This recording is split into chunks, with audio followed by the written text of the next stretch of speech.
Hi అండి, welcome to Krishna Sita YouTube channel. ఎప్పుడు వంకాయలతో curry పులుసు కాకుండా పచ్చడి చేసుకుంటే చాలా బాగుంటుందండి. పచ్చడి అయితే మాత్రం తెల్ల వంకాయలతోనే చేసుకుంటారు. ఈ వంకాయల్ని కాల్చుకుని చేసుకుంటే పచ్చడి అయితే చాలా టేస్ట్గా ఉంటుందండి. అందుకని నేను ముందు వంకాయల్ని కాల్చేసి పక్కన పెట్టేశాను.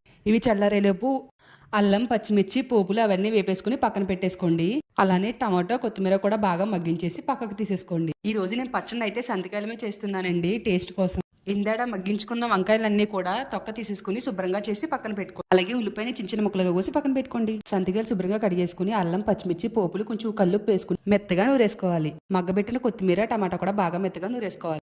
శుభ్రం చేసుకున్న వంకాయ గుజ్జు మాత్రం కచ్చాబిచ్చగా నూరుకోవాలి. స్టవ్ వెలిగించి గిన్నె పెట్టుకుని ఆయిల్ వేసి ఆయిల్ హీట్ ఎక్కిన తర్వాత శనగపప్పు, సాయి మినపగుళ్ళు, జీలకర్ర, ఆవాలు కొంచెం వేపుకుని ఎండుమిర్చి, కరివేపాకు విడిగా వేసేసుకుని బాగా వేపుకోవాలి. వేగిపోయిన తర్వాత మనం రెడీ చేసుకున్న వంకాయ అంతా కూడా అందులో వేసేసుకుని బాగా కలుపుకోవాలి. పచ్చి ఉల్లిపాయ ముక్కలు వేసుకుని బాగా కలుపుకోవాలి. తిరిపోయే టమాటా వంకాయ పచ్చడి అయితే రెడీ అయిపోయిందండి. అలాగే నా ఛానల్ ని సబ్స్క్రైబ్ చేసుకుని లైక్ చేయడం మాత్రం